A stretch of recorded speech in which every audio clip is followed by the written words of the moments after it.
Right, Dosh. Yes. Itu ketika OSAS 18001. Clear? Sekarang saya nak pergi ke kuning ni pula. Dalam ISO 45000, perkataan HIRARC tidak wujud. Boleh ulang sekali? Kata yang HIRADC tak wujud. Dia ada HIRARC. Tak. Saya nak ulang lagi. Dalam ISO 45001, perkataan HIRARC tidak wujud. Ulang lagi sekali. Okey, dalam ISO 45001 huruf HIRARC tidak wujud. Faham? You cari perkataan HIRARC dalam 45001, you takkan jumpa. Jadi soalan dia, kenapa saya tulis HIRARC? Sebenarnya perkataan HIRARC itu ada kebiasaan orang. Kebiasaan saya. Dia bukan huruf yang ada dalam ISO 45001. Sebab saya tak nak you cari perkataan ni dalam 45001, you takkan jumpa. That's why saya beritahu awal ni. Dia tak? Okey. Dia tanya apa beza antara physical hazard dan mechanical hazard. Okey. Zaman dulu. Okey, Encik Ling, clear tak dengan jawapan saya? Adakah masuk mechanical untuk apa-apa hazard yang disebabkan oleh machinery? Yang tu you kena tanya DOS. Okey? DOS yang ada update ni, saya tak ada. Sebab dia macam ni. Kan saya tunjukkan benda ni tadi. Saya tunjukkan benda ni. Okey. Saya katakan safety officer dia kena fokus dengan physical hazard saja, betul tak? Okey, betul. Yang lain-lain tu ada specialist lain tau. Kalau zaman dulu bolehlah safety officer pegang mechanical hazard sebab mechanical hazard under physical hazard zaman dulu. Sekarang ni bila dia dah pecahkan, saya tak pandai nak sentuh. Dia memerlukan lesen lain. Saya tak nak mengada-gada mengatakan saya pandai benda yang saya tak pandai. That's why saya tulis awal-awal kat sini. Untuk Malaysia saya tak pasti. Boleh Encik Ling? Ya, so physical itu termasuk kategori apa? Macam kita transporter. Ada lori, ada maintenance, ada pemandu. So ini semua under physical ke? Kalau lori itu under mechanical ke under physical? Jawapan yang canggih, soalan yang canggih. Saya jawab you. Tapi sebelum saya jawab you, saya nak you tengok apa saya buka ni. Saya sedang buka apa ni Encik Ling? Hello Encik Ling. Ya, Saya sedang buka apa ni? ISO 45001.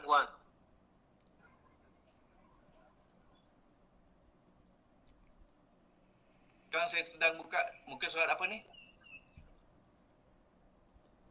Bibliografi. Bibliografi daripada ISO 45001, betul? Okey. Maksudnya bila you baca benda ni, kalau you nak lebih faham, you kena baca bibliografi, betul? Ya.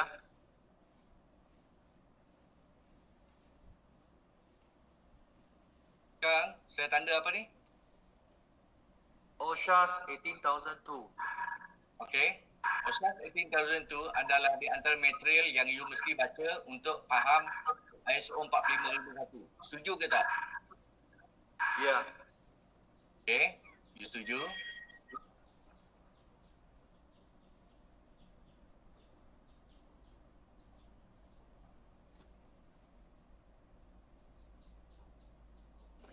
Sekarang saya sedang buka apa? OSHAS 18002.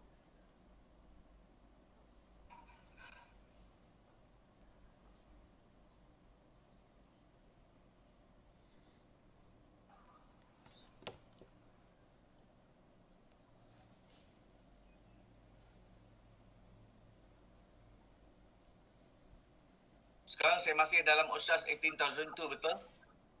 Ya, betul. Saya sekarang sedang membuka Annexure C, betul? Betul. Okey, cuba baca benda yang saya highlight ni. Examples of items for inclusion in the hazard identification checklist. Okey, boleh tolong translate dalam bahasa Malaysia apa maksud dia? Contoh-contoh contoh-contoh yang termasuk dalam identifikasi hazard. Betul. Contoh perkara yang dimasukkan dalam senarai pengenalpastian hazard. Setuju ke tidak dengan translation saya ni, Encik Ling? Setuju. Setuju. Soalan saya, you jawab satu-satu soalan saya. Benda yang saya tandakan kat bawah ni, dia hazard ke bukan? Itu soalan saya. Physical hazard. Tak, yang saya tandakan biru tu, adakah benda tu hazard? Ya, betul. You baca betul-betul ayat kat atas tu. Example of item for inclusion in the hazard identification checklist. Senarai perkara yang dimasukkan dalam senarai pengenalpastian hazard. Lepas tu dia letak physical hazard. Bla bla bla bla. Soalan saya, adakah benda biru tu hazard? Yang saya tanda tu hazard. Betul. Ya, hazard ke tidak? Okey, saya nak Ya. jawab dalam public chat. Hazard ke tidak? Tak. Public chat, saya nak tengok berapa orang cakap ya, berapa orang cakap tidak. Dia tengok, Farah cakap tidak. Ada orang tak sama pendapat ini. You kena faham apa you baca kat atas tu. That's why saya suruh you baca dan translate. Yes, Ravi pun cakap tidak.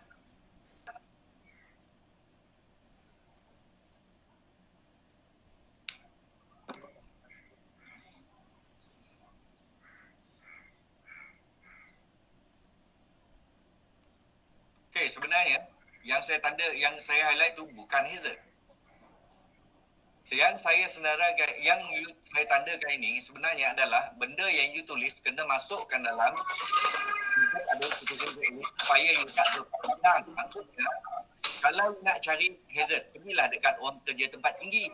Kalau nak cari hazard, pergilah dekat tempat manual handling. Kalau nak cari, pergilah dekat repetitive work. Clear ke tidak ni? Ya. Mr. Ling, clear ke tak? And then you cerita pasal lori tadi. Transport hazard. Nampak tak? Jadi dia macam ni tau. Kalau you nak buat benda di dalam safety ni, you jangan duduk, termenung, imagine and then buat assumption. Tak boleh. Apa yang you kena buat adalah, you kena buat pembacaan. Dan pembacaan you hendaklah daripada standard, bukan daripada Facebook. Facebook hancur. Facebook tidak boleh diharap. Clear tak Encik Ling? Okey. Kalau dah faham dah kenapa saya cakap benda macam ni? Sebab saya nak you all cari dan saya tak nak you all membuat assumption. Dan you jangan tanya kawan you mengarut. Okey? Walaupun dia dah safety officer 40 tahun sekalipun, you jangan percaya dia orang. Setakat nak mendengar saja boleh. Tapi lepas dia orang cakap, you kena refer balik standard.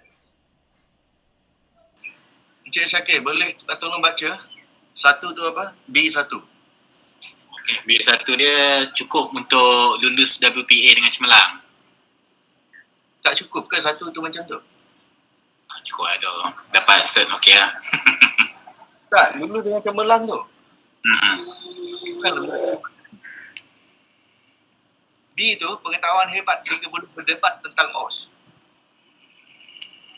I tell you 44 hari tak cukup sebenarnya. Okay. Untuk saya boleh bercakap macam ni sebab saya ada 23 tahun pengalaman. Faham tak ni? Okey, faham. Jadi apa yang saya cakap dengan you all nanti kan, semua information tu umpama macam ni tau. Kalau you pergi exam Kalau you pergi sekolah memandu, you ada, Cik Syakir, you ada lesen motor tak? Ada. Bila you dulu belajar lesen motor, JPJ tu, driving school ajar apa? Ajar yang tak boleh ingat lah. Yang ingat Ajar jabatan tu je. Dia ajar brake, dia ajar TT, Betul. dia ajar masuk runabout, betul? Dia basic. Ya betul. 8 Dia ajar basic je. Tapi lepas tu, laju lulus tak? lulus. Ada dia ajar you wheelie, kode baring ada? Itu belajar sendiri ya. Kita belajar sendiri lah. Kan? Betul. Tapi cukup sekadar you mengulang apa yang belajar di driving school, you boleh lulus lesen. Betul tak? Yang Betul. penting kita, apabila I nak ajar you all sekarang ni, yang penting apabila kita menuntut ilmu, yang penting you kena target dapat lesen dulu. Lepas dapat lesen tu, you nak buat wheelie ke, melompat bangunan ke, suka hati. Tapi kalau you tak ada lesen, macam mana nak bawa motor? Kena tangkap nanti. Kan? Betul. Macam tu juga dalam safety ni. Bila kita belajar, kita kena belajar macam mana nak lepas dulu, dapat lesen. Dan lepas lesen, you nak belagak ke, you nak berdebat ke, suka hati. Tak ada orang dapat tarik lesen. Yang penting lesen dalam tangan dulu. Betul tak? Betul. Itu target dia. That's why nanti bila tengok cara saya bercakap, saya akan menjuruskan kepada kepentingan untuk you lulus exam tu. Tentang pengalaman sebagai safety officer yang hebat ni, you kena cari selepas you dapat lesen. Sedangkan debat, dia ada 2 jawapan. Satu positif, satu negatif. Dan dua-dua dia betul. Kan? Sedangkan exam dia ada satu jawapan. Selain pada jawapan standard tu, gagal. Salah. Even sampai tahap macam ni tau. Katakanlah you adalah student Malaysia, duduk SPM dapat 10A. You dapat 10A tu sebab skema jawapan di Malaysia punya, betul tak? Betul. Lepas tu, you pergi exam SPM yang sama di Indonesia, ikut style Malaysia jawab, dapat tak you 10A? Tak dapat lah. Tak dapat, mungkin 10B saja. Sebab skema dekat Indonesia lain, skema dekat Malaysia lain. Yang tu you kena faham benda yang bernama exam ni. Kalau you hebat di Malaysia, belum tahu lagi you hebat di Rusia. Kalau you hebat di UK, belum tahu lagi bila sampai di US nanti you hebat. Tak, dia ada skema dia sendiri. Dan apa yang saya buat dekat tuan-tuan ni adalah berdasarkan skema sebenarnya, tuan-tuan. Okey. Sekarang saya semak you punya jawapan.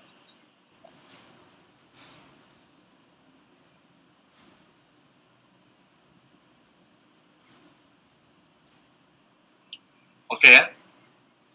Yang betul-betul sharp tak banyak tau. Cara menulis hazard yang betul you kena tengok gambar ajar ni. You tengok statement Soalan saya antara 1, 2, 3, mana satu hazard? Jawapan dia satu je betul. Sila type dekat public chat. 1, 2, 3, mana satu betul? Yes. Yang betul adalah nombor 3 saja. Sebab nombor 3 ni, dia merujuk kepada harimau. Sedangkan longkang yang tidak ditutup ni merujuk kepada perbuatan manusia. Terdedah kepada longkang, terdedah kepada lubang longkang. Ini adalah manusia yang terdedah ni. Nampak tak? Ayat dia pusing sikit dia jadi salah. 1. Source or situation or an act. Nombor 2. Source or situation or an act. Nombor 3. Source or situation. Nombor 4. Source or situation. Kalau you menggunakan istilah nombor 1 dan 2, barulah semua ni hazard. Tapi kalau you menggunakan istilah nombor 3 dan nombor 4, hazard dia cuma jawapan nombor 3 je. Tengok. Yang ni jawapan dia adalah 1, 2, 3 hazard. 1, 2, 3 hazard. Yang ni 3 je hazard, ini 3 je hazard. Sebab dia tak ada act, dia tak ada perbuatan dalam istilah dia. nampak tak benda ni? Okey. Sebab itulah tadi saya cakap, istilah hazard yang you ambil tu akan mempengaruhi cara you mengurus safety nanti. Kalau zaman dulu, sebelum tahun 2018, semua benda ni hazard. Sebelum tahun 2018. Bila tahun 2018, ada dah start selecting. Soalan saya, kenapa saintis sekarang dah tak fokus dengan perangai manusia? Harimau tak boleh berfikir. Manusia boleh fikir, betul tak? Itu jawapan yang sangat bagus. Tengok yang ni tak boleh fikir.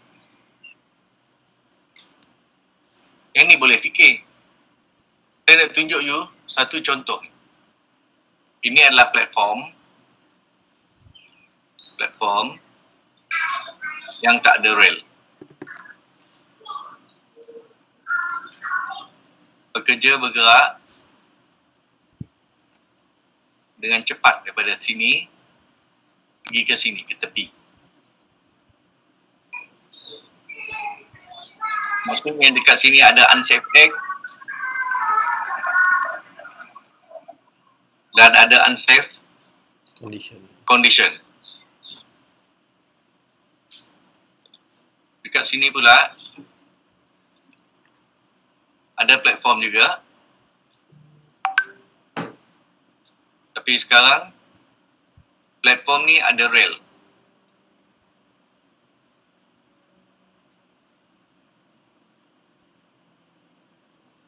Pekerja ni buat benda yang sama juga. Dia bergerak dengan cepat dari tengah pergi ke tepi. Dekat sini ada benda unsafe act, safe condition. Perbezaan dia terletak dekat sini. Safe condition, sini unsafe condition. Ini A, ini B. Antara A dengan B, mana satu akan jatuh? A. A jatuh. B selamat.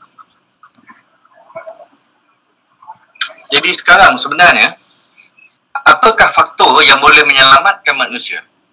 Perbuatan ke tempat? Tempat. Action. Tempat lah. Penting, tempat tu mesti selamat dulu. Walaupun you berperangai tak senonoh, kalau tempat you selamat, you susah nak kena accident. Tapi kalau ada tempat you memang tak senonoh, you perangai sikit je, accident. Faham tak? Okay. Jadi berbaloi tak you sibuk pasal perangai manusia ni? Berbaloi tak you sibuk pasal perangai manusia? Tak Tak berbaloi. boleh ya. Baik you sibuk pasal condition tempat kerja. Bangunan you 10 tingkat dan bangunan you ada dinding.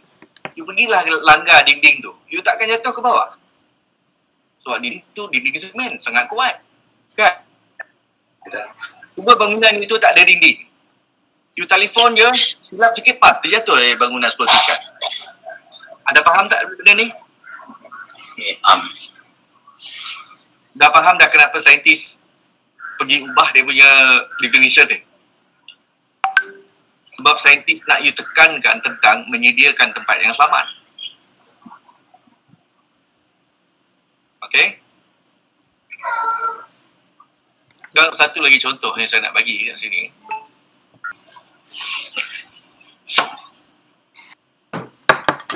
Yes, betul. Stesen kerja yang tidak ada rel. Stesen kerja yang tidak ada edge protection. Sekarang you dah fokus lah. You tak fokus dengan pekerja tu. You dah fokus dengan hazard. Good. You tengok hazard dia adalah platform yang tidak ada rel. Bukannya tidak ada tempat gantung body harness. Tengok kat sini. Boleh tolong baca ni? Katakanlah kita kata hazard adalah bekerja tanpa abah-abah. Selepas kita bagi abah bekerja akan pakai abah-abah. Walau bagaimanapun pekerja ini tetap tak akan perasan yang hazard sebenar adalah platform yang tak ada rail. Nampak tak? Cara you cakap, cara you tegur penting. Kalau you tegur dia, mana body harness? Dia pakai body harness.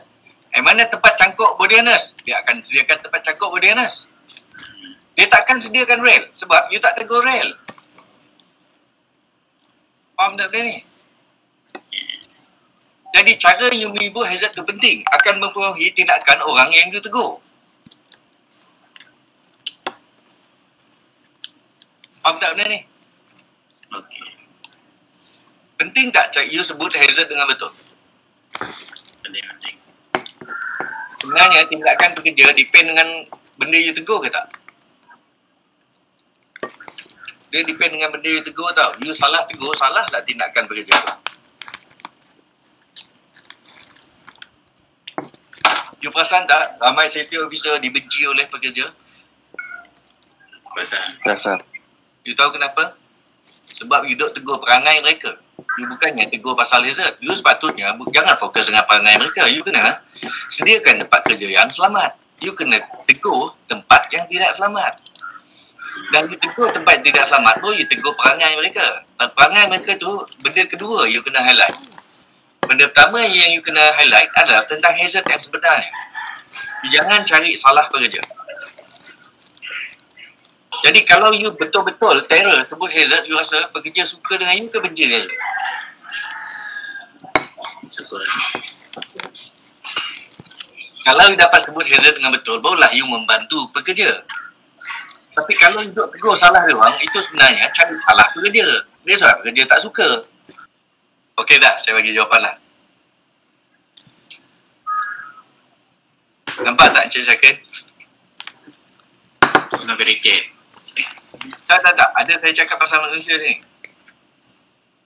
Ruang gap antara platform pasal kerja. Okey. Dekat situlah tempat mula-mula kalau dia nak jatuh kan. Dekat gap tu lah. Jadi macam mana nak membetulkan keadaan? Rapat kan? Itu je. Kan? Hazard ni kalau disebut dengan betul, dia dapat diperbetulkan. Tapi kalau sebut dia dengan tak tepat, susah you nak betulkan dia. So dekat sini saya nak bagi tips cara menulis hazard dengan tepat.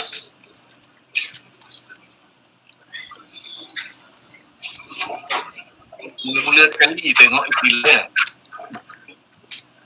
Apa istilah dia? Definisi dia? PHHP. Sumber ataupun situasi yang berpotensi untuk memudaratkan manusia atau harta atau alam sekitar. Itu adalah definisi daripada Higher Guideline. Itu yang pertama. Nombor dua, you tak boleh pakai kata kerja tau. You kena pakai kata nama. Tanpa sifat negatif. Contoh, pisau tajam di atas lantai. Kerusi yang longgar. Lantai yang licin. Lepas tu perkataan you, jangan fokus dengan pekerja. You naklah fokus pada singa tu. Jangan sebut pasal pekerja. You kena sebut pasal singa. Okay? Last kali, you cuba buat ujian penghampiran. Kalau you hampir kat tempat tu, mudarat tak? Contoh ni, konduktor yang terdedah. Hazard ke tak? Konduktor elektrik yang terdedah. Hazard ke tak? Hazard. Dia sakit? Konduktor elektrik. Yang terdedah. Hazard ke tak? Okay, Hazard. Hazard. Kalau hampir dekat situ, apa jadi dengan you? Terkena renjatan lah. Dengan yang datang elektrik. Lantai yang berlubang. Hazard ke tak? Hazard. Kalau you sampai kat situ? Jatuh lubang. Jatuh lubang. Di atas, hazard ke tak? Hazard. Kalau you sampai kat situ? Terkena pisau lah. Terhiris terluka lah, betul? Betul. Tayar kereta yang botak, hazard ke tak? Hazard. Bila pergi kat tayar tu? Tayar kita botak dia ni tebak. Tak. Dia pergi kat tayar botak tu, you usap oil tayar tu. Apa jadi kan? Gosok-gosok oil tayar. Tayar. Tangan dia tak terluka. apa jadi kat you? Kalau you dekat dengan tayar botak tu, you pegang-pegang tayar tu. Tak ada apa-apa boleh Tak terjadi. ada apa? Tak ada benda apa kan? Ha, Jadi hazard ke tak? tak. Tak? Dia bukan hazard. Fire extinguisher yang expired, hazard ke tak?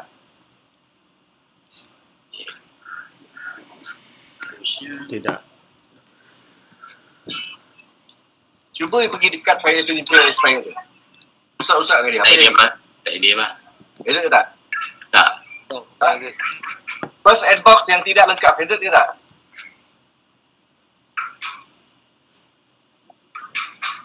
Tidak. Tidak, sebab you pergi usap-usap first aid box expired tu, nothing happen to you. Sekarang you faham tak benda ni? Pemandu forklift, pemandu forklift yang tidak hazard ke tak? Hazard ke tak? Abang, adik. Pemandu forklift yang tidak hazard, hazard ke tak? Tak. Hazard. Cuba you pergi kat pemandu tu, you peluk dia, apa jadi? Tak ada apa? Tak ada apa, bukan hazard tu. Bukan tu lah, you nak. Sebab singa ni, kalau you dekat singa ni, you kena makan tau. Itulah hazard. Okey. Yang boleh datangkan isap. Pekerja yang tidak menggunakan body harness, hazard ke tak? Tidak. Tak. Tak. Sebab you pergi kat pergi tu, apa jadi you? Tak ada.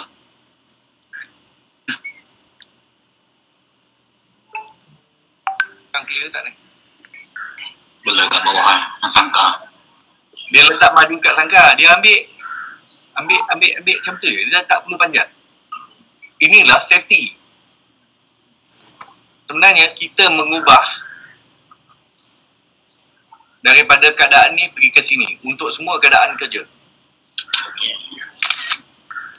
Itulah usaha kita sebagai orang safety. Sepatutnya pekerja suka tak dekat kita?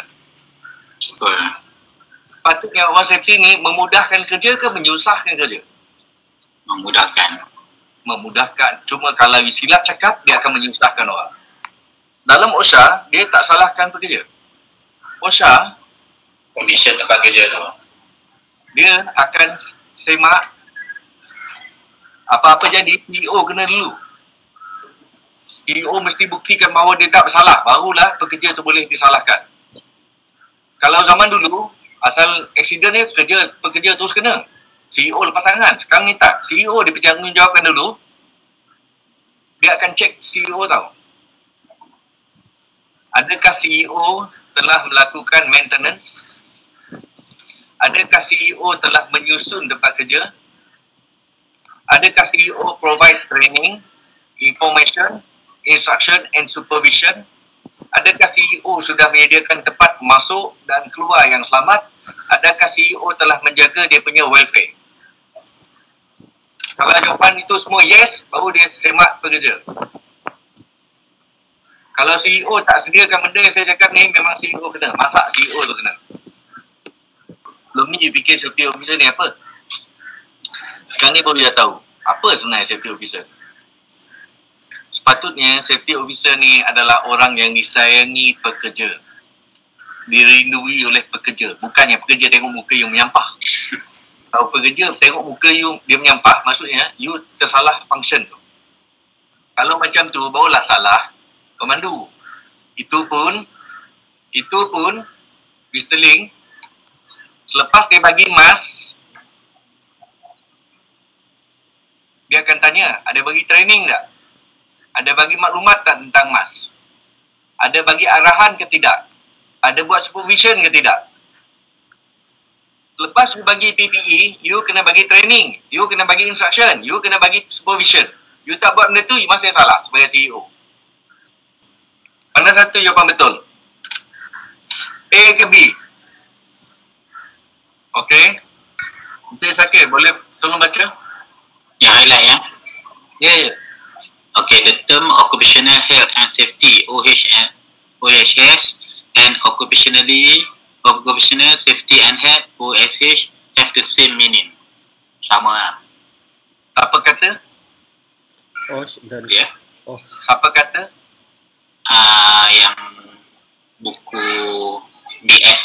ISO dah. Bukan Zamri kata, you jangan cakap. Zamri Ah, kata, jangan, you tak boleh cakap nama saya. ISO je cakap. So saya pun ikut. Clear? Clear.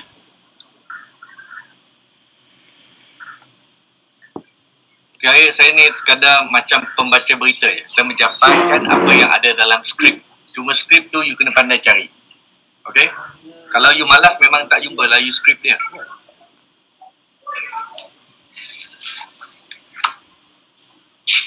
Abang punya hadis.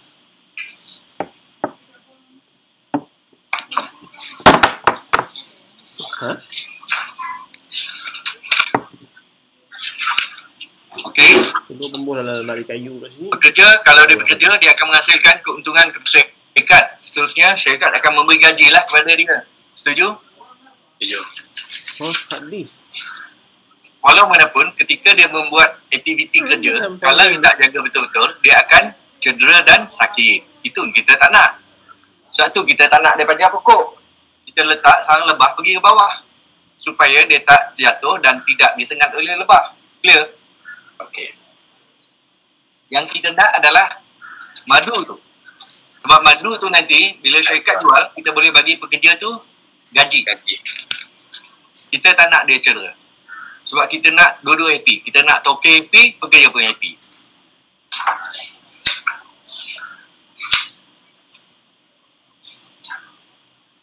Kenapa kita mesti pastikan pekerja selamat? Sebab itu hak dia sebagai seorang manusia. Nombor dua, sebab kita tak nak kilang kita shutdown. Kalau kilang kita shutdown, kita akan rugi. Nombor tiga adalah kehendak undang-undang. Undang-undang suruh you pastikan pekerja you selamat. You tak boleh menyediakan tempat kerja yang sembarangan untuk pekerja. Pastikan mereka selamat. Clear? Cik Syakir? Ya, clear. Clear. Dan institut ataupun pihak yang pertama sekali di dunia yang official yang memperjuangkan hak-hak pekerja ni ataupun keselamatan pekerja ni adalah ILO. Jadi kita sebagai orang safety ni jangan sampai tak tahu siapa itu ILO. Okay? Clear? Yang pertama? Ini memang pakai untuk public semua dah. International Labour Organization Office Statistik. Oh, ya ke? International Labour Organization. Tak ada lah, tak nak bagi sebab Okay. pakai. Kita letak kat entrance kan, entrance Nombor dua, untuk sebab lepas tu dengan ekonomi. staff entrance Sebab kalau ada berlakunya kemalangan, tak ada. banyak benda akan Sorry. you terpaksa bayar. Satu, bayar ganti rugi. Satu lagi, bayar pasal membaiki benda yang rosak. Satu lagi, membayar overtime. Macam-macam benda yang you kena bayar. Dan belanja dia besar kalau ada kemalangan. Clear? Cik Syakir clear? Okey.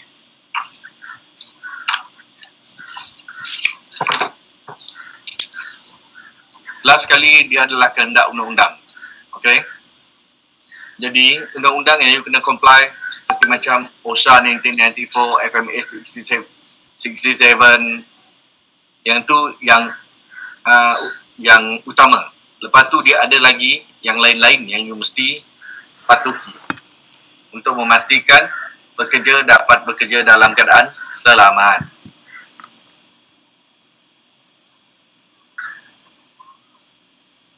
Kita tak nak accident. Itu saja.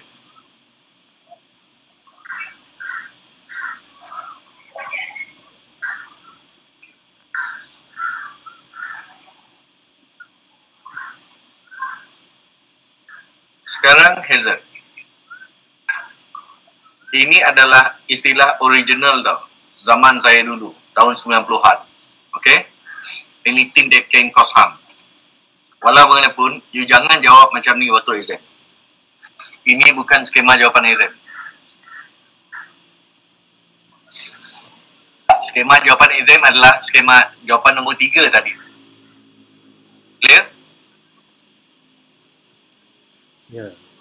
Hello, Encik Syakir, clear tak? Ya. Kena pakai istilah nombor 3 tu tadi ya.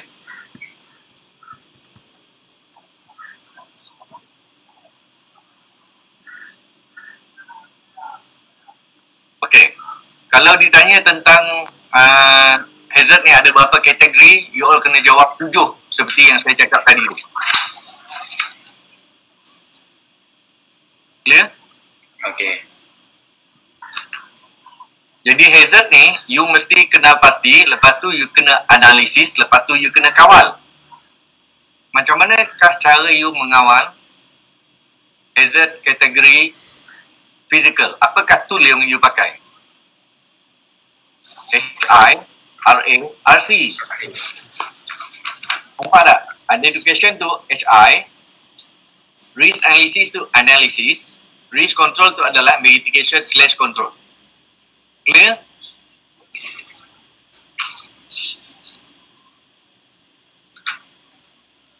Cik Syakir? Ya, ya. Clear? Okey. Hazard ni terdiri pada 2 grup yang besar. Satu safety hazard, satu health hazard. Safety hazard menyebabkan kecederaan luaran. Health hazard menyebabkan penyakit dan efek dalaman. Clear? Okey.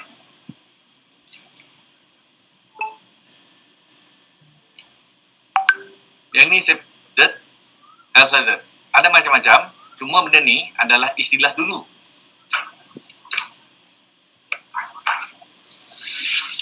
Saya ulang lagi tadi, ini adalah istilah dulu tuan-tuan. Clear?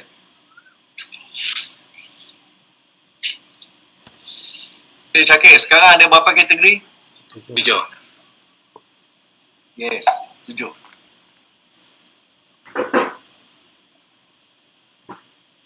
Dan ni istilah bila ni? Dulu. Dah lama Istilah lama.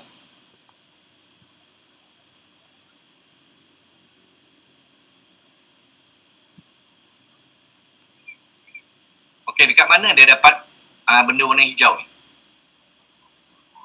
Boleh beritahu saya? Ada tak saya bagi tahu tadi dekat mana saya dapat istilah physical hazard? Contoh physical hazard tadi? checklist fizikal dah. Dekat mana tadi? Apa nama standard yang saya ujuk? Bukan OSHA. 451. Tak, daripada OSHA 18,002 sekarang. Encik Ravi betul. Tulisan warna hijau ni dia orang ambil daripada OSHA 18,002.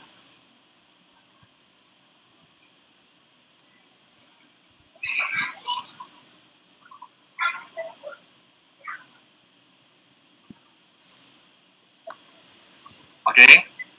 Berdasarkan dekat sini, hazard at workplace exists in 2 form. Dia cakap unsafe act lepas tu unsafe condition. Kalau ikut istilah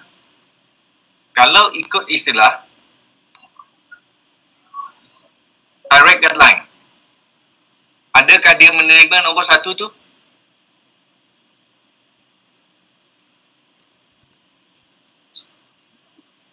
Saya tanya lagi sekali. Tidak. Kalau ikut istilah direct guideline, dia tidak menerima nombor 1 tu sebagai hazard. Kalau ikut istilah OSHA 18,001, terima tak nombor 1? Terima. Yes. Kalau pakai OSHA 18,001. Kan nampak impact daripada istilah?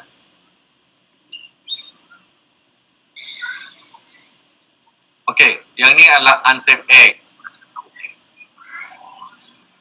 Okey.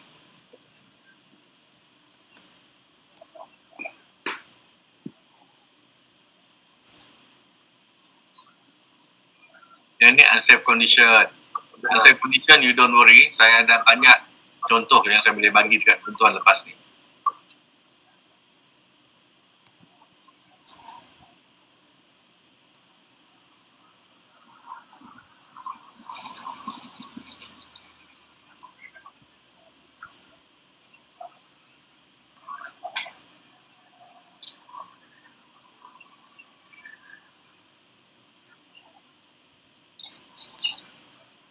Dia tengok talk kam-kam. Jangan nak marah-marah je. Itu direct translation. Cakap perlahan-lahan. Okay.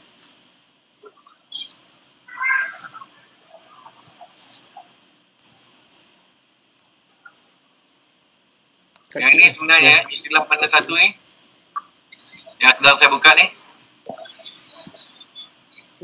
Encik Syakir. Ya. Ni istilah nombor berapa ni? Dah.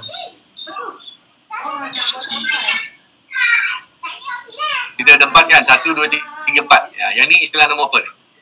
Gambar ni. Nombor apa ni? Gambar manusia dah. Tak, semua gambar ni, gambar daripada page ni, merujuk pada istilah hazard nombor berapa? Fizikal. 1 dan 2. Yes, 1 dan 2. Cek link betul. You dapat jawab soalan saya ni, you faham tak apa saya cerita tadi sebenarnya? Cek link cakap, slide yang saya sedang buka ni adalah istilah nombor 1 dan nombor 2. Sebab istilah nombor 1 dengan nombor 2 tu, source of situation, and act. Ada act. Faham tak Cik Syakir? Ya.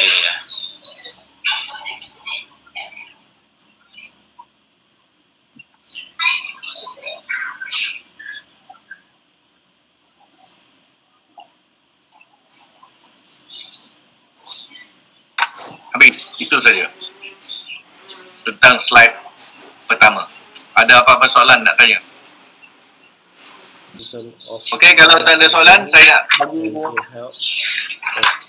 exercise lagi sekali. Saya tengok sejauh mana you faham. Jalan berlubang. Okey, good. Sebab apa boleh bila saya buat correction ni, orang pemilik itu tolong mikrofon Okey, Encik Ling boleh on mikrofon?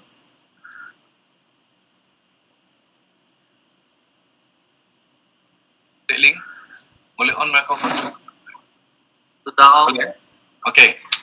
Sekarang saya nak beritahu benda yang you tak boleh buat dalam menulis hazard ni, you tidak boleh bermula dengan perkataan no.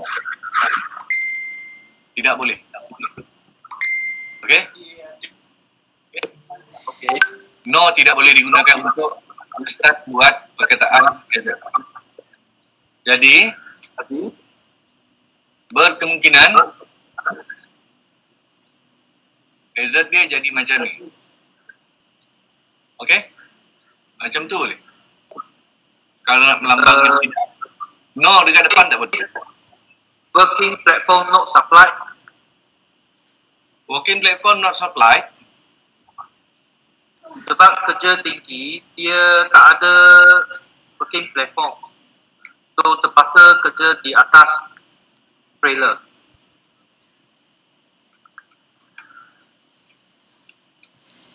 Betul? Ada ke itu yang dimaksudkan? Okey. Ya, betul. Yang ini adalah dalam kategori other risk.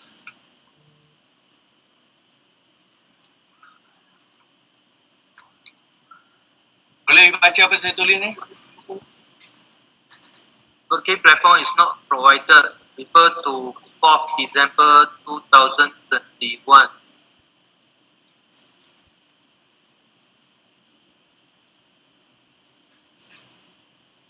Okey, baca lagi sekali. Refer to working platform is not provided.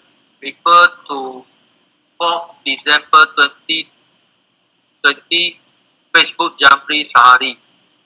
Okey, sebenarnya OR itu adalah other risk.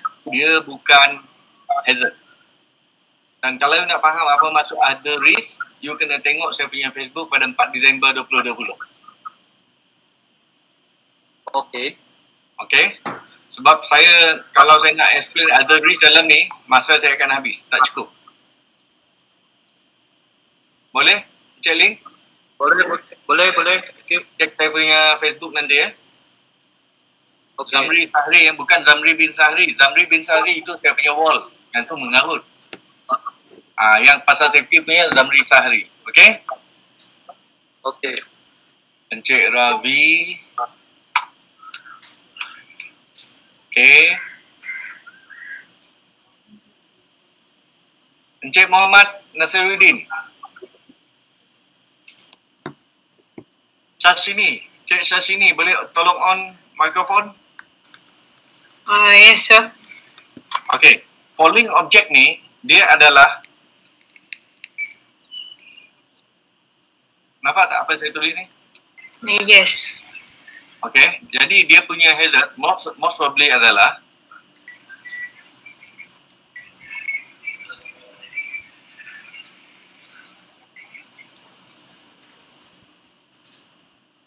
nampak tak? Yes, sir.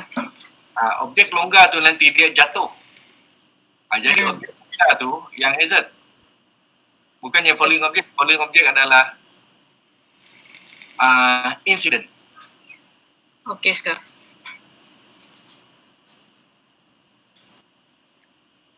Cik Amirul, boleh on mikrofon? Ya, saya. Cik Amirul, apa benda ni? Saya tak tahu apa dalam bahasa Melayu apron. Apron tu yang tempat parking kapal terbang tu, lantai dekat airport tu.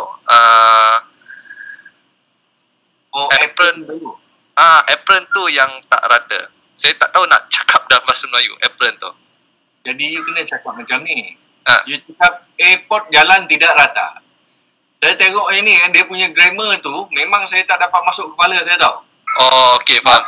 Dia macam ni tau. Tangan panjang dengan panjang tangan sama tak? Panjang tangan dengan tangan panjang sama tak?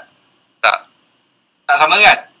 Jadi grammar bahasa Malaysia ni you kena hati-hati tau. Okey. Jadi airport, jadi you kena tulis ni airport apron. You kena buat macam ni. Oh, okey. Nak pinjam bahasa boleh, tak salah. Oh, boleh Even dalam Boleh. exam pun boleh Boleh. Tapi you kena buat mark Yang- macam tu lah. Okey. Airport apron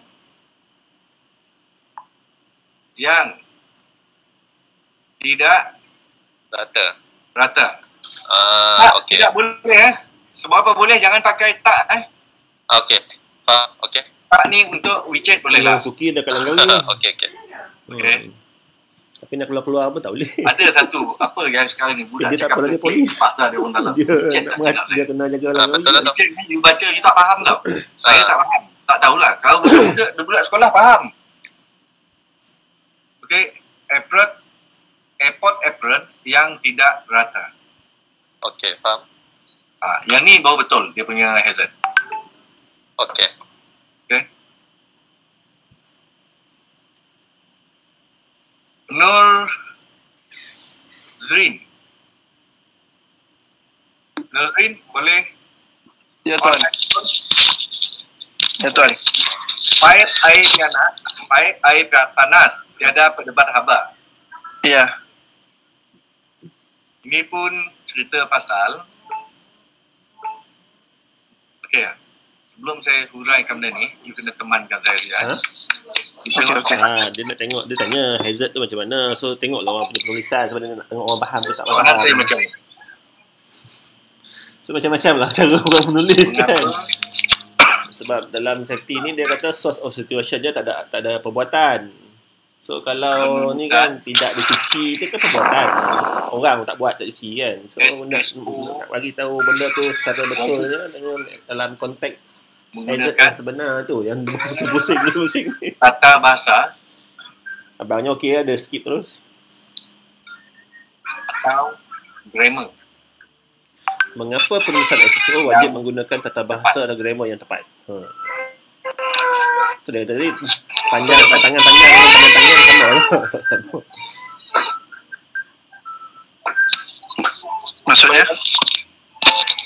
Maksudnya tu lah, mengapa SSO wajib menggunakan tata bahasa ataupun grammar yang tepat? Kalau salah lain maksud, lain makna jadinya. Kalau tak kata ia impact, itu ia impact dah. Itu kesan dia. Saya nak dia explain dengan saya, apa kesan dia? Kesan dia apa? Jadi lain tindakan lah. Itu pun masih okey lagi. Saya bagi tahu you Ha? kenapa saya sibuk sangat dengan grammar dan tulisan.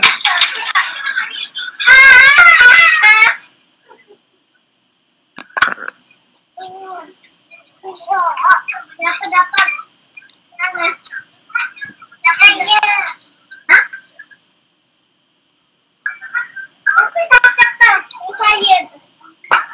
Nampak tak?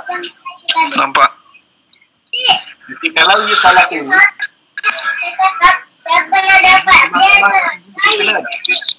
Iya. maka you akan satu, katakanlah pada kita tu ada kes kematian di syarikat you. Ya. Kalau penulisan you semua dah okey, jadi apabila kes tu dibawa ke mahkamah, kes dia cuma kes kematian saja, betul tak?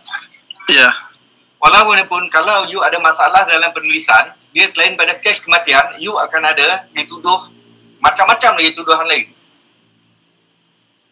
Maklumat tidak lengkap lah, tuduhan maklumat tidak lengkap, tuduhan maklumat tidak salah. Macam-macam tuduhan akan kena.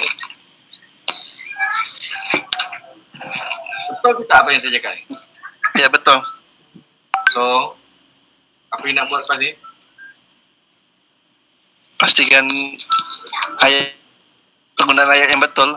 Yes, sangat sensitif. Ayat-ayat yang keluar daripada safety officer, tak kisahlah ayat yang dalam high rec ke, dalam memo ke, dalam email ataupun dalam WhatsApp you, semua ayat tu akan dibawa pergi ke mahkamah. Andai kata ada berlaku kemahanan di tempat kerja. So berhati-hati supaya kena balik daripada ayat itu. Clear kan? Okey, clear. Okay. So sekarang, baik air panas tiada penebat khabar. Jadi saya betulkan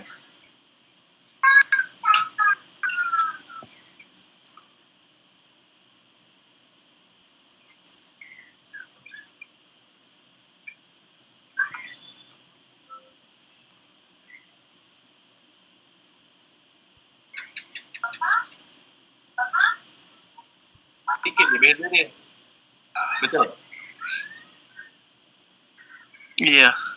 Betul. Maksud dia sama tak?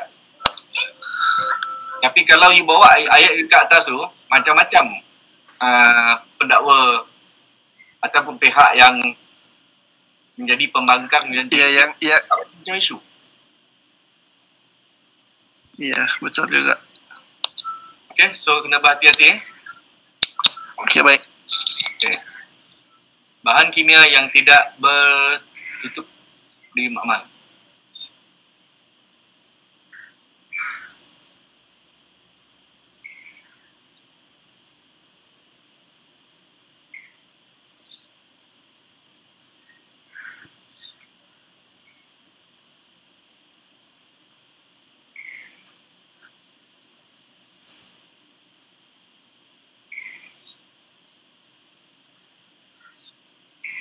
Ini juga pun satu juga.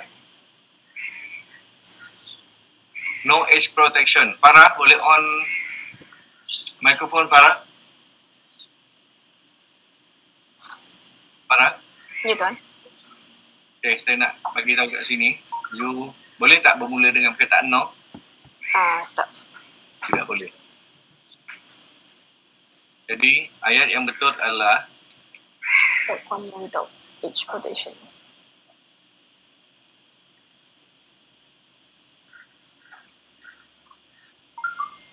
okey? Okey. Encik Muhammad? Saya. Okey, Encik Muhammad, you letak kat sini air condition leakage air condition leakage. Yang ni adalah sama juga cerita tadi, other risk. Jadi hazard dia adalah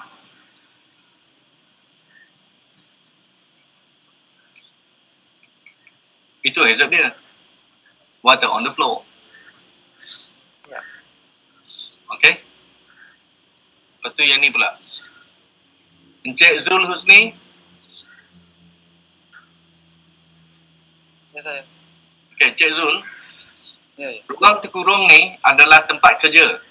Okay. Dan dia bukan hazard. Hazard dia adalah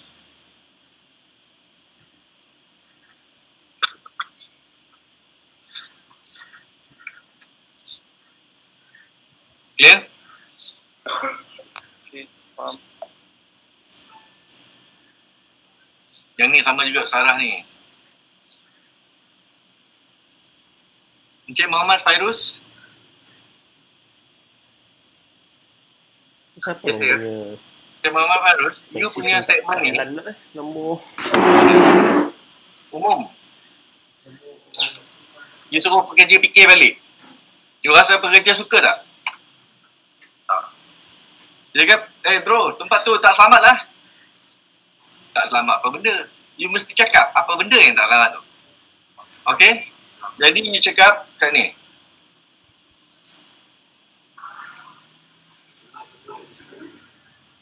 You kena cakap apa masalah dia sebenarnya. Okay? Sebab kalau you pakai ayat atas tu yang ori you punya umum. Hazard adalah spesifik. Clear ya? Clear. Okay? Encik Safiq, jalan berlubang di warehouse. Macam tu. Pil, chemical.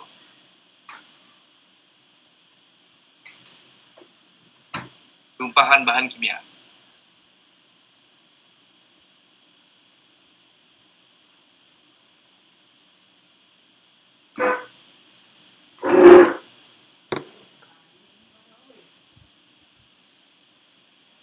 Kebocoran wayar elektrik.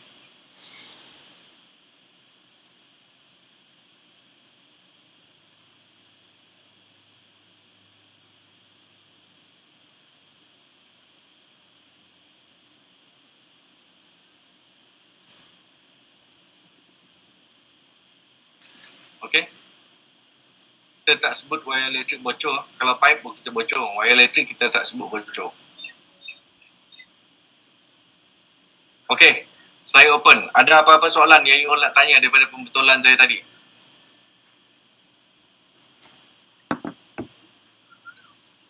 Tuan-tuan semua, ada soalan tentang pembetulan yang saya buat? Tak ada. Tak ada. Boleh saya teruskan? Ya. Boleh.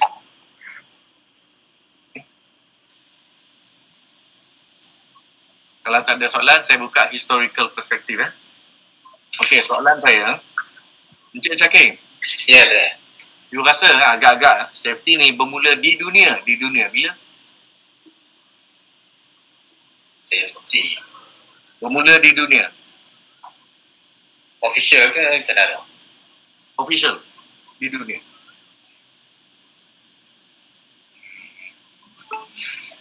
Ya, mungkin dah lama tu rasanya. Memanglah lama. Bila?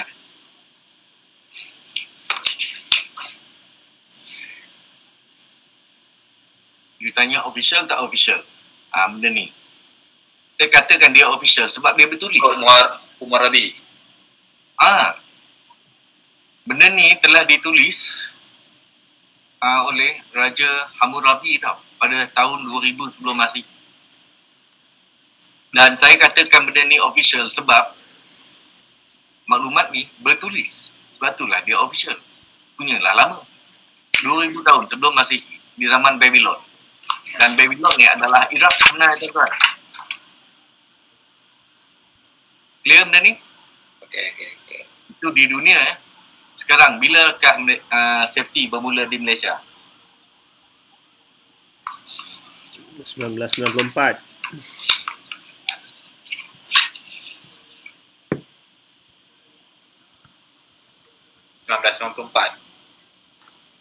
1994. 1892. Ulang balik. 1892. Yes, itulah safety bermula di Malaysia. Bermula di Perak. Okay. So, lama tak safety regulation ni? Lama. Lama je ramai orang masih tak tahu apa kerja safety officer. Dia ingat sama dengan security. Okay. Yang ni pula adalah soalan exam. Hello? Ada ya? Kita buka benda ni besar-besar. Ni soalan exam tuan-tuan. Boleh tekan tiap-tiap kali exam mesti keluar soalan ni.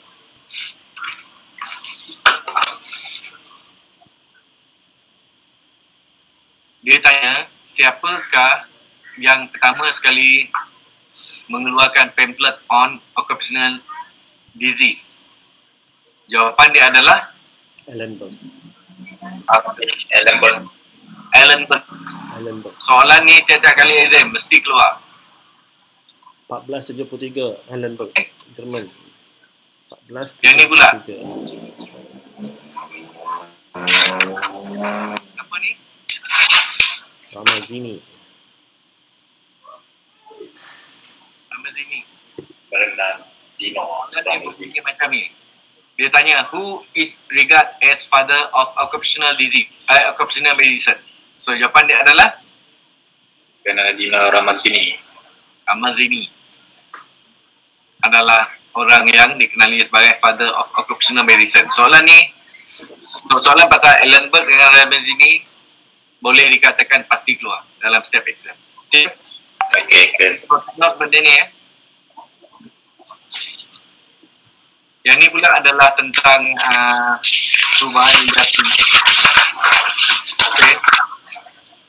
Di mana zaman dulu ramai ada posting budak-budak dan perempuan bekerja dalam keadaan yang tidak sepatutnya. Okay. Yang ni adalah English Factory Act 1833 di mana mereka fokus dengan ganti rugi kalau berlaku kemalangan. Mereka bukannya fokus pada menjaga keselamatan pekerja. Mereka fokus pada kalau kemalangan nanti kita ganti. Itu je. Dan benda tu adalah tak betul. Sebab itulah orang safety memperbetulkan. Clear yang ni? Okay.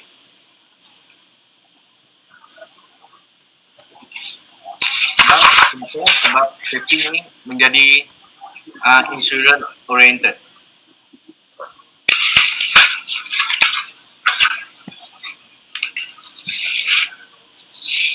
Okay.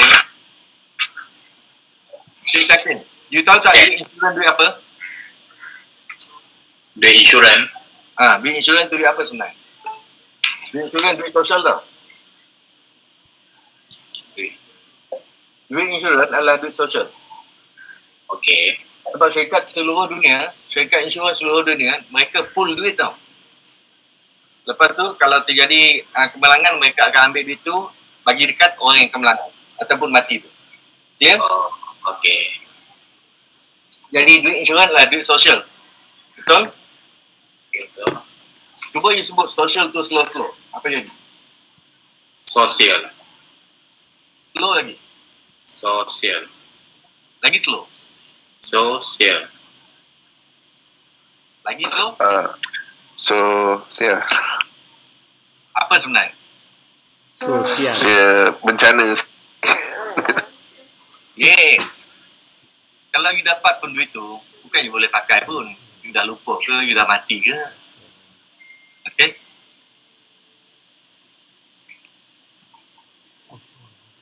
Okay, yang ni pula. Industry Osh Legislation. Apabila dunia nak menjaga pasal safety, banyaklah undang-undang dan guideline tentang safety keluar. Tapi benda ni tak konsisten. Okay, bercelaru. Jadi ada seorang amat ni, nama dia Lord Ruben, Alfred Ruben.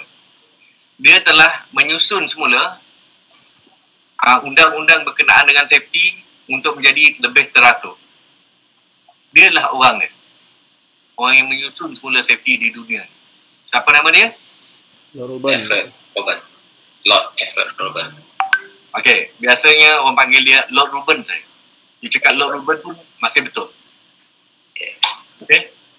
So orang inilah yang menyusun semula tentang safety dan susunan dia digunakan sampai sekarang. So berapa nama dah you belajar ni? Satu, Ruben. Nombor 2, Ramazini. Nombor 3, Lord Ruben. You jangan sampai tak tahu sebagai orang safety. Ini adalah nama-nama yang memang dikenali oleh safety officer seluruh dunia. Okey, dia telah menyusun semula benda ni supaya menjadi lebih teratur lah Lord Ruben ni. Dia adalah orang yang menjadi chairman semasa tahun 1972.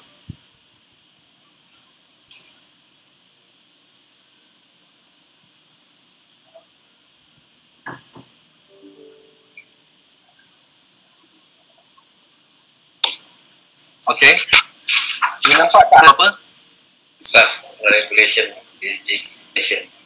Okey, self regulation ni, self regulation legislation ni bermaksud dalam bahasa Malaysia berpengaturan kendiri. Pernah tak dengar perkataan berpengaturan kendiri?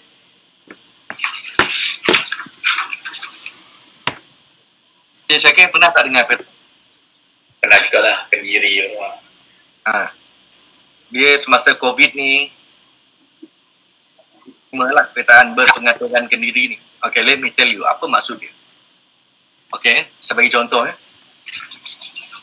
Al-Quran suruh kita sembahyang, betul? Betul. Kalau kita tak sembahyang, ada tak malaikat datang ke dunia marah kita? Tak. Tak ada, sebab Al-Quran berpengaturan kendiri.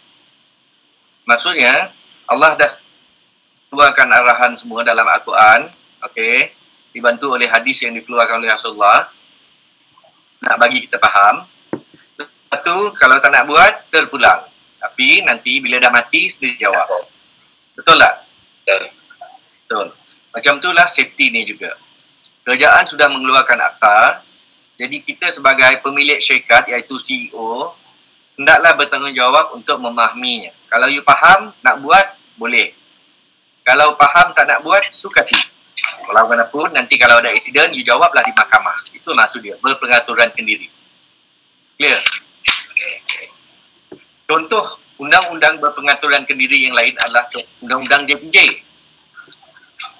Kalau you memandu tidak menggunakan safety belt dan ditangkap oleh JPJ, boleh tak you bagi tahu Encik JPJ tu, you cakap macam ni, Encik JPJ, Encik tidak berhak menyaman saya sebab saya belum habis lagi baca buku JPJ. Boleh tak?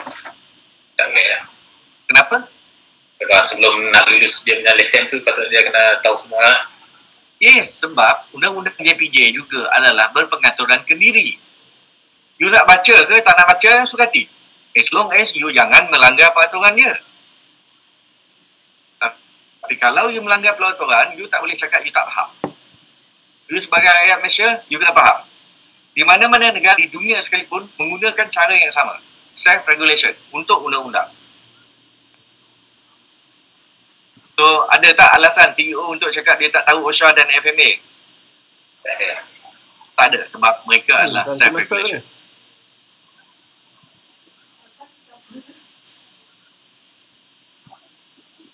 Okay, self-regulation ini juga ataupun OSHA ni menekankan tentang duty of care. Duty of care ni maksudnya macam ni. Jadi dia kata rehat banyak sekali. Dia kata 9.30, 10 berhenti, 11 berhenti, 12 berhenti. Tapi dengan apa ni Tuan Syahri ni, Ramli Syahri ni memang macam ni lah. Tapi dia jangan okey tak boring. You tahu CEO mesti jaga siapa? Pekerja. Pekerja. Jaga kontraktor. Pelawat. Katakanlah Makcik Kiah datang jual donat ke office you. 2 langkah Makcik Kiah di dalam office you, dia terlentang dan patah kaki. Siapa jawab? CEO yang jawab. Sebab itulah kita untuk memendekkan cerita, kita tak benarkan orang luar masuk pejabat. Sebab kalau dia masuk pejabat kita dan dia cedera, kita kena jawab. Dah telepon ke? Faham tak? Speaker on, mikrofon tak. Kan banyak jabat sekarang ni. No salesman allowed. Betul? Kalau salesman tu masuk office you, dia patah kaki ke, cedera ke, you kena jawab. Tak pasal-pasal. Okey, itu cerita pasal syarikat. Sekarang saya nak pergi ke sekolah. Siapa CEO ke sekolah? Pengusaha, apa? Siapa pekerja di sekolah? Cikgu.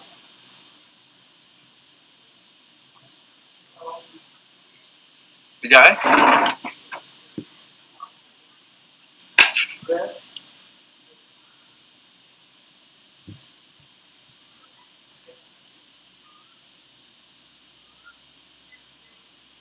IT kat Malaysia 2 tempat je. Putrajaya dengan Langkawi. Penang pun tak ada. Jadi pekerja di sekolah adalah cikgu, kerani dan pekerja makmal. Setuju? Setuju. Kontraktor pula, makcik kantin, security, tukang kebun, cleaner. Semua dia orang ni sekarang ni kontraktor tau. Bukan pekerja sekolah. Setuju? Setuju. Pelawat pula adalah murid dan ibu bapa. Kalau kita pergi ambil anak kita kat sekolah, lepas tu kita jalan-jalan dalam sekolah tu, lepas tu kaki kita terpelecok dekat tongkang dia. Patah kaki, siapa jawab? Pengetua. Pengetua jawab. Yes. Sekarang dia faham. Inilah safety. Punyalah banyak tanggungjawab CEO ni. Itulah yang dia perlu jaga. Ya, tuan-tuan. Okay. Inilah cerita dia pasal duty of care. Dia nak you jaga tempat kerja you. Jangan sampai tempat kerja you memudaratkan orang lain. Maksudnya, you nak buka syarikat boleh. Tapi syarikat you hendaklah selamat. Lepas tu ada satu lagi benda yang saya nak beritahu, iaitu Hasawa. H-A-S-A-W-A.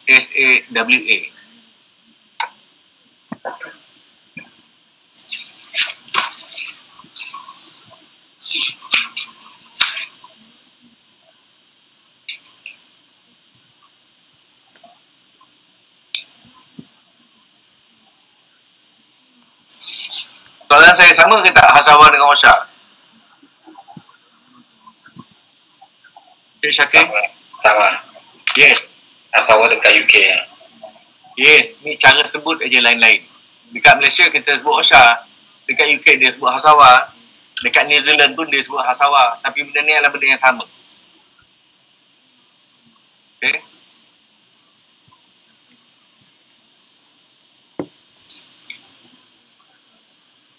Okey, yang ni adalah perkembangan safety di Malaysia.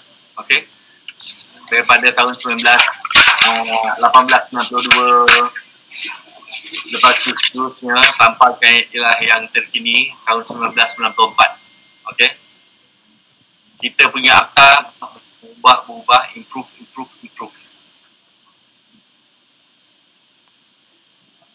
Clear? Okey. Dan yang terkini masih digunakan yang mana satu? Veterinary Machinery Act. Dan 1994. Machinery Ordinance. 94. ya, OSHA 1994 dan FMSE 7. Itulah yang kita gunakan sekarang.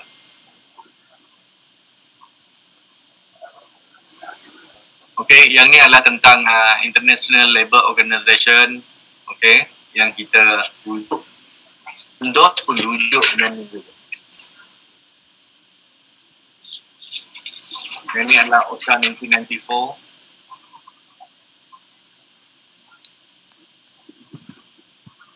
Yang ni adalah Imaging of Force Management. Management yang terkini. Apa dia punya standard? Hello? Force Management terkini. Apa dia punya standard?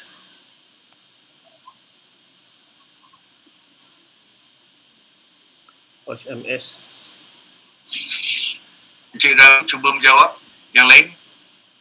Soalan saya, OS management terkini, apakah dia punya standard?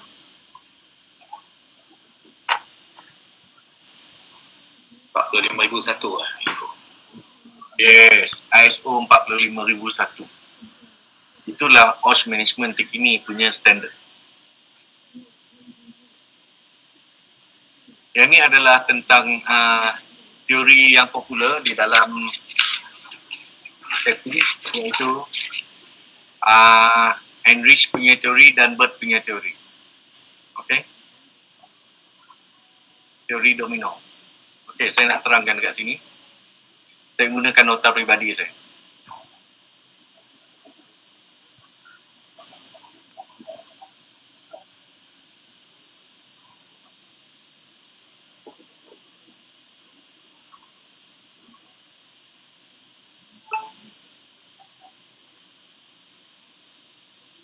Okey, untuk pengetahuan tuan-tuan yang atas tu adalah teori Heinrich. Yang di bawah tu adalah teori Bird. Boleh ulang sekali lagi, Encik Syakir? Teori Heinrich dengan teori Bird. Bawah teori Bird. Bawah teori Bird. Okey, dia macam ni cerita dia. Kalau tengok teori Heinrich, dia sibuk pasal apa kat sini? Incident. Bird sibuk pasal apa? Incident. Heinrich sibuk pasal apa? Injury. Bird pasal apa? Loss. Kat sini, Heinrich sibuk pasal apa? Social environment. Bird sibuk pasal? Lack of control. Lack of control ni sebenarnya safety management system lah yang dimasukkan dia. Clear sekarang? So, ada perbezaan tak antara Heinrich dengan Bird? Ada. Sebenarnya, Bird lebih proaktif. Okey? Heinrich ni, kenapa Heinrich bermasalah? Sebab Heinrich ni dikenali sebagai teori yang resist. Kenapa teori Heinrich ni dikenali sebagai teori yang resist? Sebab Heinrich kata, kalau orang tu accident, memang atuk dia suka accident. Jadi tengok kat sini. Social environment, ancestry. Dia cakap keturunan orang ni suka accident. Ada kepatut dia cakap tu? Tapi nak buat macam mana? Dia memang cakap tu. Kita ulang balik. Sebab itulah Bird membetulkan semula teori Heinrich. Bird kata kerugian disebabkan oleh disebabkan oleh insiden. Insiden disebabkan oleh unsafe act dan unsafe condition. Unsafe act dan unsafe condition disebabkan oleh basic cause. Basic cause lemah disebabkan oleh OS management system yang lemah. Okey. Bird tidak menyalahkan keturunan. Bird menyalahkan sistem. Sedangkan Heinrich menyalahkan keturunan. Kita tengok kat sini. Selepas unsafe act, unsafe condition, dia menyalahkan siapa? Dia menyalahkan pekerja. Okey. So, teori Heinrich tahun 1930, teori Bird tahun 1970. So, sekarang ni faham perbezaan antara Heinrich dengan Bird? You kena faham beza dia, okey? Walaupun you tak boleh tolak Heinrich sebab dia yang mula-mula mengulakan teori domino ni. Bird modified saja, bagi dia lagi cantik. Clear? Okey. Sekarang ni pula imaging of safety management, sama juga yang saya cakap tu. Lepas tu pada tahun 1980 dunia sibuk dengan teori behavioral based safety. Sekarang ni behavioral based safety slowly ditolak. Okay? Sebab behavioral based safety ni masih cuba tengok kesalahan manusia. Okay?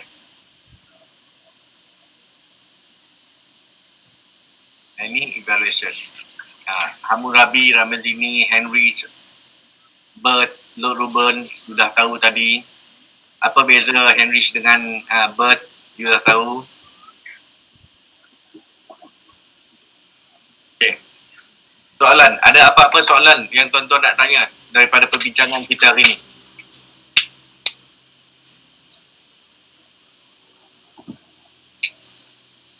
Hello tuan-tuan, ada apa-apa nak tanya lagi dengan saya?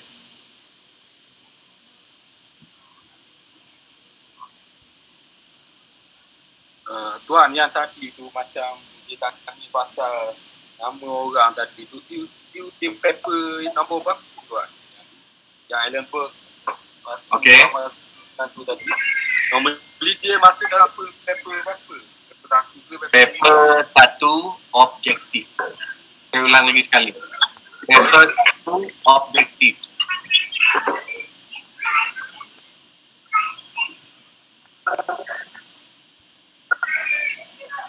Hello?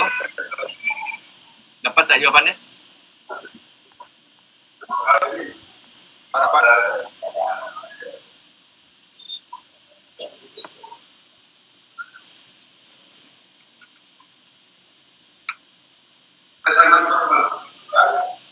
Soalan lain?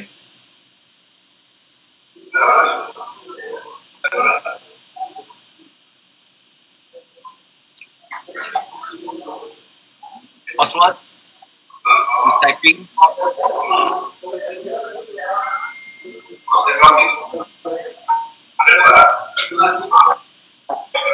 Soalan apa tuan esay? Esay benda ni saya tak faham soalan je Oswald.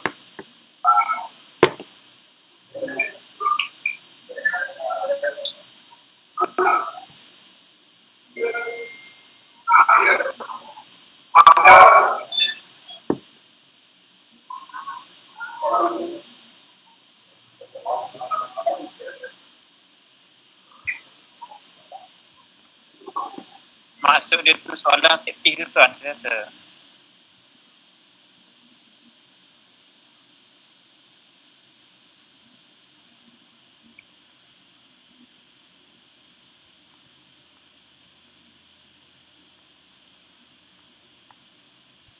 Macam SPM juga tuan-tuan. Sama. Objektif, subjektif dan esay. You diberi masa 2 jam untuk siapkan semua tu.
Satu benda, you all suruh Encik Firdaus masukkan saya dalam team you all.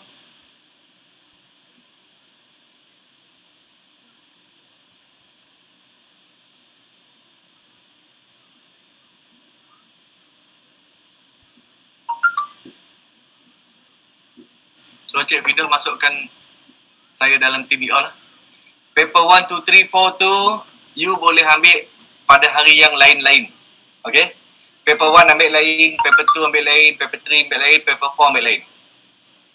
Tapi kalau you nak ambil semua dalam tempoh 2 minggu, boleh juga. Ambil asing-asing boleh, ambil serentak boleh.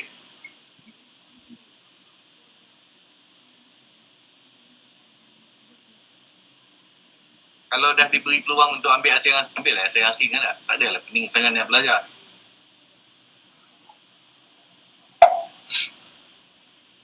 Kalau lah SPM boleh buat macam tu tahu saya ambil 2 subjek je supaya dapat 10A.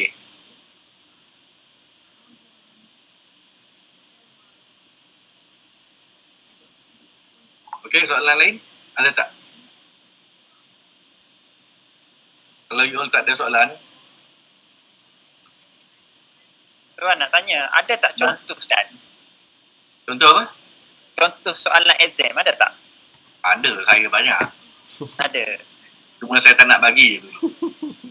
Saya tunggu masa sesuai baru saya bagi. Saya akan bagi, but not today. Boleh. Ya.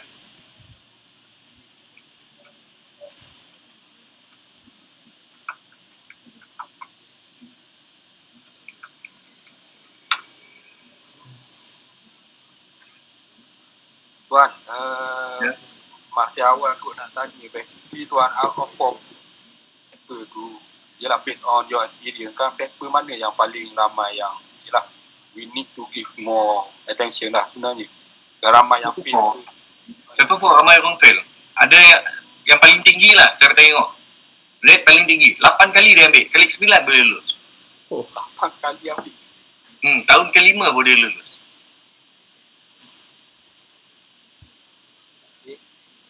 Okay. Kalau nak lulus, itu kan ke saya cakap tadi, saya akan bantu you lulus dengan cemerlang. Bukan nak menjadi safety officer yang hebat. Cemerlang dulu, baru dapat hebat. Ni tak, nak melompat terus jadi hebat. Mana boleh? Jadi dah belajar cemerlang dulu, barulah jadi yang hebat. Okey, share dengan saya sekarang, tuan-tuan. Maklumat baru yang you all dapat.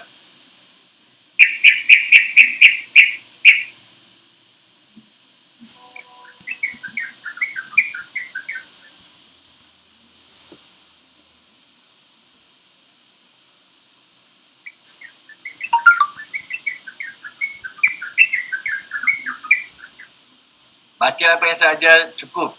Tak perlu hafal buku X. Sebenarnya tak cukup. Okey. Apa yang saya ajar saya tak cukup. Okey. Ada banyak lagi benda yang saya tak sempat nak ajar sebenarnya. 44 hari ni tak cukup. Walaupun apa yang saya cakap dalam ni, you kena faham. Okey.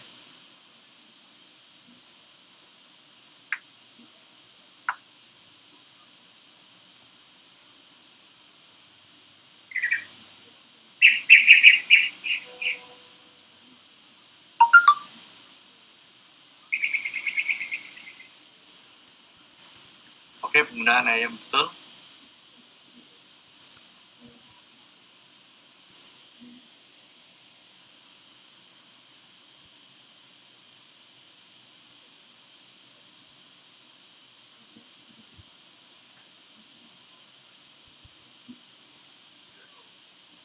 Okey, Cik Firdaus dah masukkan saya dalam grup. Sekejap lagi saya akan bagi nota ke dalam ni.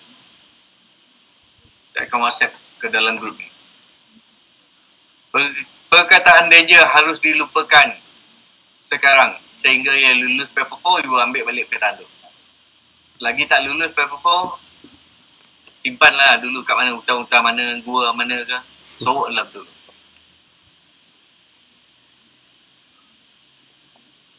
Okey, apa-apa masalah CEO ke. Jangan start hazard dengan perkataan no. Yes, masuk hazard sebenar. Don't say no. Nouns, perbezaan antara danger tu. Reason hazard, 7 classification. Bukan classification of hazard, category of hazard. Farah, sila betulkan. Category of hazard. Bukan classification.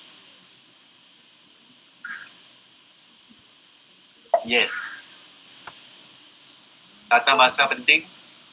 Sebab apa yang tulis masuk mahkamah.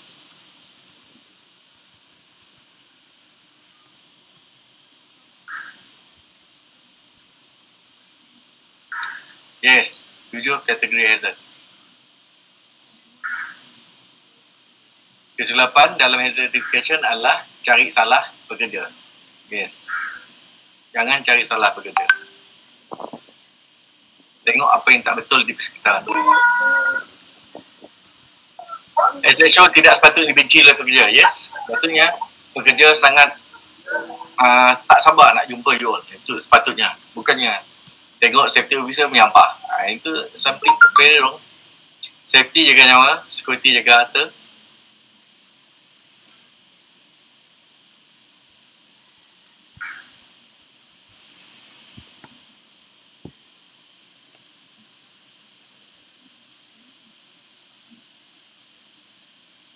Alright, good.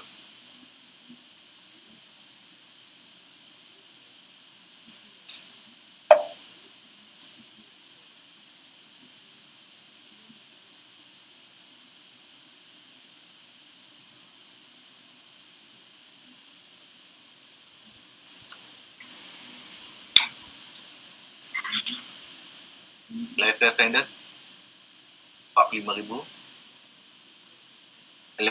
Lemberg ada sini, Ruben.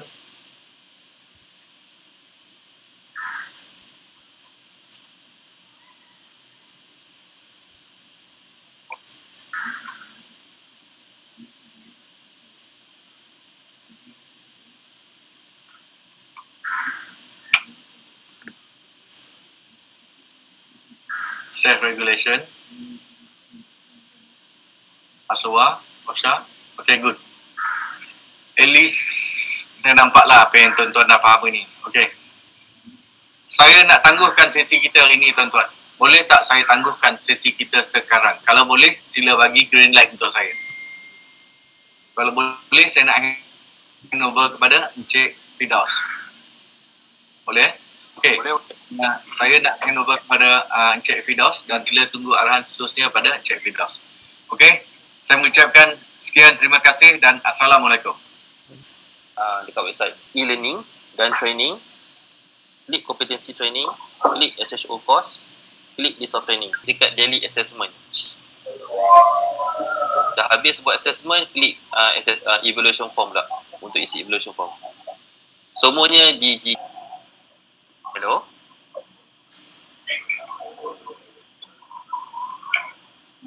Siapa tanya di sini? Syarul lah. Test until you get 100% is good also lah. But the point is, before you leave the assessment, you need to make sure that you already score 70%.